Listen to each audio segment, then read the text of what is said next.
का दम घुटने लगा है, फिर इन फिजाओं में जहर घुलने लगा है। लाख कोशिशों के बावजूद भी हम आने वाले भविष्य को एक स्वच्छ वातावरण नहीं दे पा रहे हैं। लगातार बढ़ता प्रदूषण अब लोगों की जान लेने लगा है। हर साल प्रदूषण के कारण लोग अनेकों बीमारियों से जूझ रहे हैं। वायु प्रदूषण के मामले में देश के 10 सबसे ज्यादा प्रदूषित शहरों की लिस्ट पर नजर डालें तो लगता है कि दिल्ली की सर्दी उतनी घातक नहीं जितना दिल्ली का धुआं घातक है। वायु गुणवत्ता पर जारी एक ताजा रिपोर्ट से पता चलता है कि पिछले साल के 10 सबसे प्रदूषित शहरों की लिस्ट में अधिकांश दिल्ली और राष्ट्रीय राजधानी क्षेत्र यानी एनसीआर के दूसरे कई शहर हैं। भारत के सबसे प्रदूषित शहरों की सूची में दिल्ली शीर्ष पर है, उसके बाद पटना और मुजफ्फरपुर है।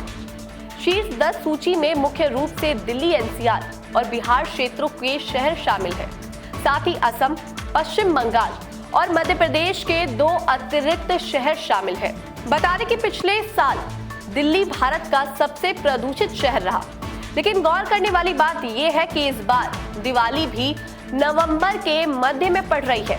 इस दौरान सर्दी अधिक होगी, पराली जलाने का सीजन भी चरम पर होगा। दूसरा, पटाखों पर पूरी तरह से प्रतिबंध होने के बावजूद पटाखों को खरीदना और उनका इस्तेमाल करना पूरी तरह से बंद नहीं होगा। दिल्ली एनसीआर के जिलों से पटाखे खरीद लाते हैं। दिवाली के आसपास प्रदूषण काफी हद तक बढ़ जाता है। इस दौरान हवाएं सर्दियों के सीजन में काफी कमजोर रह सकती हैं। इसका असर अक्टूबर के मध्य से ही दिखाई देने लगता है। इसीलिए इस बार प्रदूषण से निपटने के इंतजाम पुख्ता करने होंगे।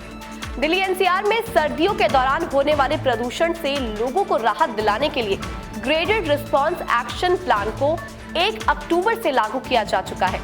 अगर एयर क्वालिटी इंडेक्स यानी AQI 200 से ज्यादा रहा तो इसका पहला स्टेटस एक्टिव कर दिया जाएगा। 2 साल पहले तक ग्रैप को 15 अक्टूबर से लागू किया जाता था, अब इसे 1 अक्टूबर से लागू किया जाता है।